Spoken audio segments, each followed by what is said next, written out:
देख लो, अब Manchester encoding समझ लेते हैं, बहुत सिंपल है आपका। एक तो ट्रेडिशनल होता है जीई थॉमस और एक होता है IEEE 802 फॉर्मेट, ठीक है।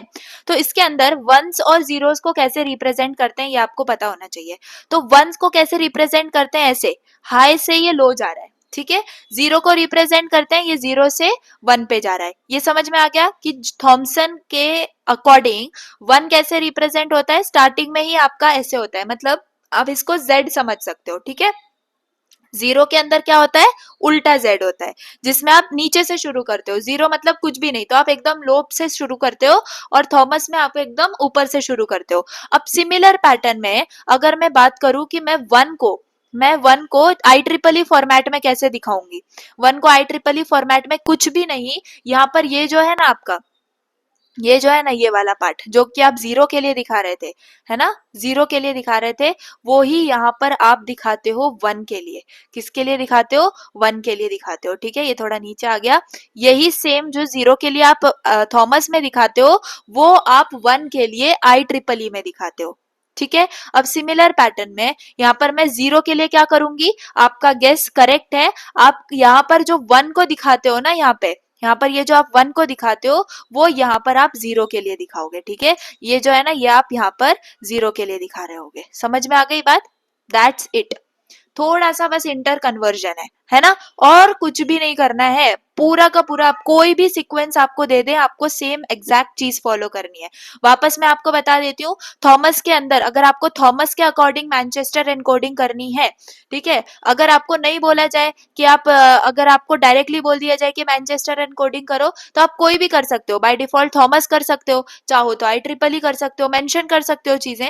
लेकिन यहाँ पर याद रखना है, थॉमस के अकॉर्डिंग 1 आपका ऊपर होता है, मतलब Z होता है, ठीक है। और आपके IEEE के अंदर आपका उल्टा Z होता है, मतलब कि लो से आप स्टार्ट करते हो।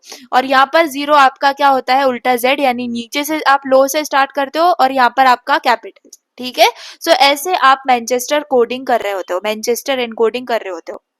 यहाँ पर करके देख लें, अगर मैं आपको बताऊं, सी यहाँ पर आपने जो है, यहाँ पर अगर हम देखें, देख लो यहाँ पर आप मैनचेस्टर एनकोडिंग में थॉमस का देखो, थॉमस में क्या है, 1 को हमने कैसे किया है, स्टार्ट किया है हमने अपर से, और हम कैसे कर रहे हैं, उसको लोअर में लेके जा रहे हैं, राइट। और यही आप IEEE के अंदर देखो तो उल्टा हो गया है कि नहीं। तो यही तो पैटर्न है जो मैं आपको बता रही थी, सेम पैटर्न है। IEEE में बस उल्टा है, थॉमस में क्या है आपका। अब यही सीक्वेंस मैं आपको करके दिखाती हूँ, सी यहाँ पर just have to go, yes. यहाँ पर जो है ना हम करते हैं, तो सबसे पहले I just resize this particular thing, तो हमारे पास स्पेस आ जाएगी, ओके। तो ये तो समझ चुके हो आप कि IEEE और थॉमस के अंदर क्या डिफरेंस है ना। अब अगर आपको क्वेश्चन आता है, आपको क्वेश्चन आया है कि आपको क्या, मैंने जो अभी बताई आपको वही मैं बिट्स ले लेती हूँ।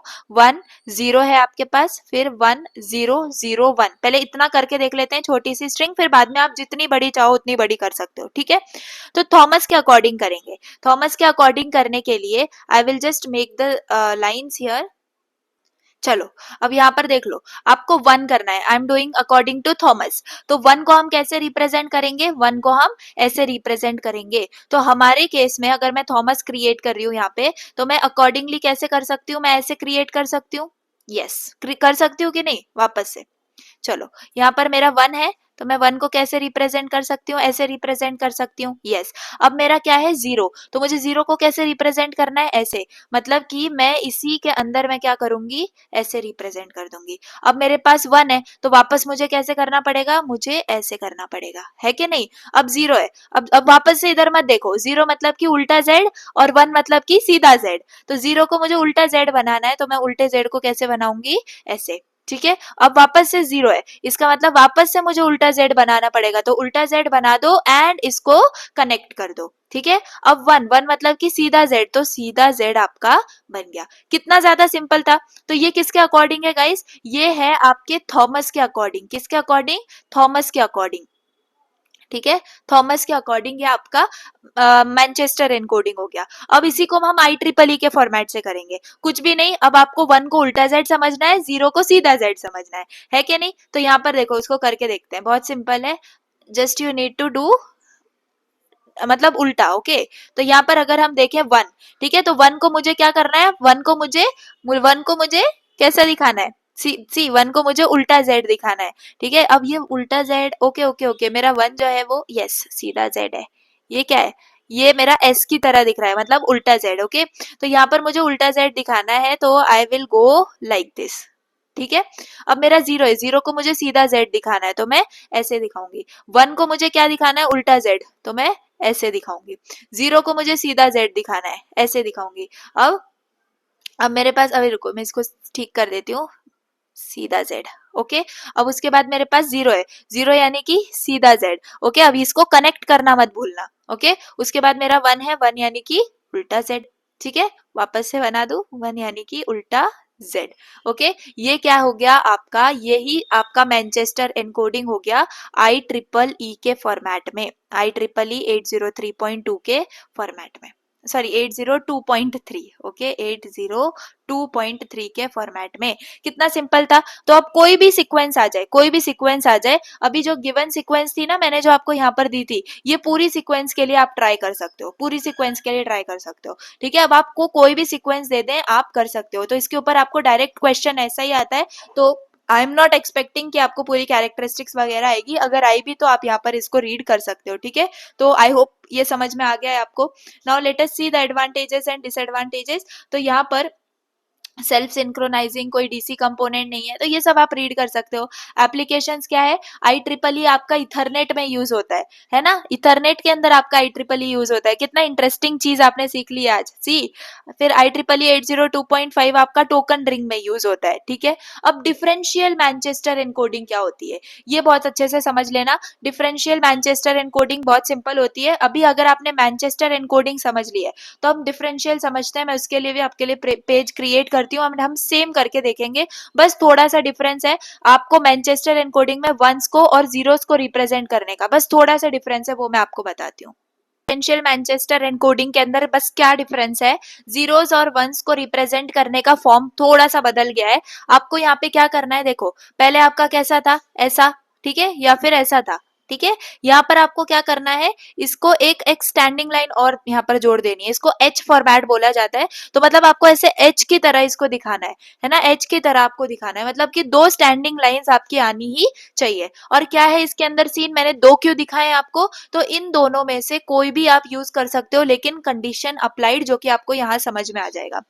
1 को आप कैसे दिखाते हो, 1 को आप ऐसे दिखाते हो डायरेक्ट, मतलब ऐसा समझो कि 1 यानी कि 1 ही लाइन आपकी दिखेगी, 2 लाइन नहीं दिखेंगी, ठीक है। सिमिलर पैटर्न ऐसे। तो इसको आपको कब यूज करना है, कैसे यूज करना है, मैं आपको समझाती हूँ। लेकिन आई होप आपको अभी के लिए समझ में आ गया है कि यहाँ पर जो कोड एंड मतलब डिफरेंशियल मैनचेस्टर एनकोडिंग है वो कैसे की जाती है। यहाँ पर ये इस डायग्राम को मैं थोड़ा सा सही कर देती हूँ, एक सेकेंड। यहाँ पर जो है ना, ये इस चीज को आपको थोड़ा मैं अगेन वापस ही बनाती हूँ। आपको सिमिलर पैटर्न को इसी तरह रखना है, जस्ट आपके यहाँ पे ऐसा हो जाएगा। एक सेकेंड, कलर, यहाँ पर आपको कैसे करना है, जितना ऊपर है उतना ही नीचे, ठीक है, जितना ऊपर है उतना ही नीचे, सी। क्या समझ में आ गई मेरी बात।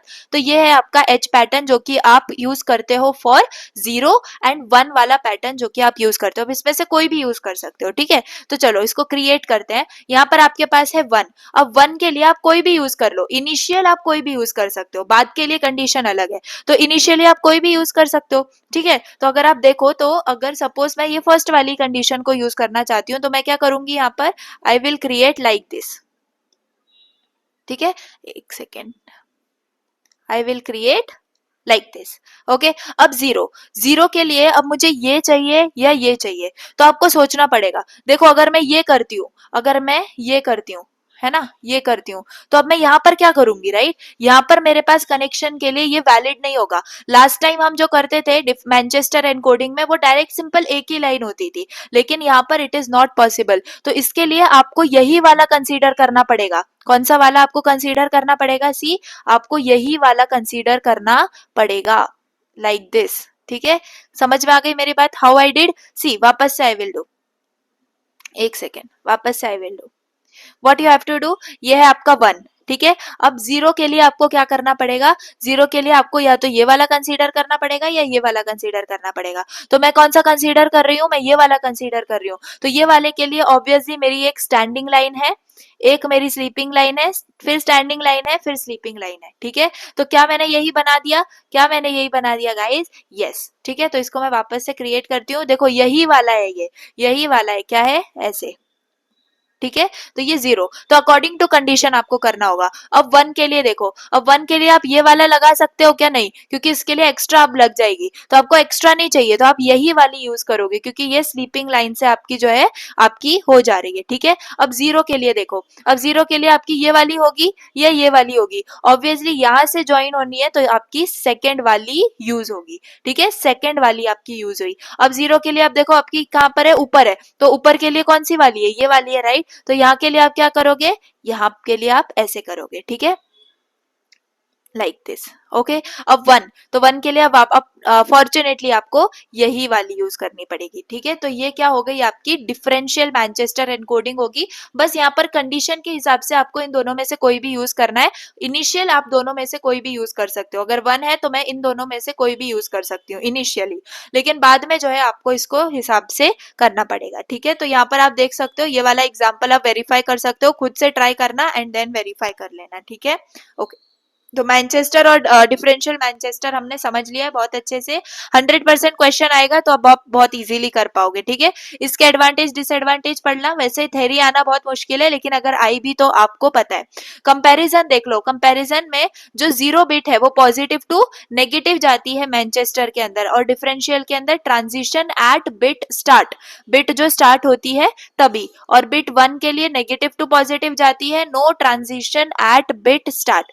देन क्लॉक रिकवरी में मिडल ट्रांजिशन, इसके अंदर भी middle transition. Noise immunity good है, बेटर है, सिंपल, मोर कॉम्प्लेक्स, इथरनेट में यूज होता है मैनचेस्टर, और टोकन रिंग के अंदर यूज होता है differential Manchester. Error detection Manchester में बेसिक है, लेकिन डिफरेंशियल में एनहांस्ड है।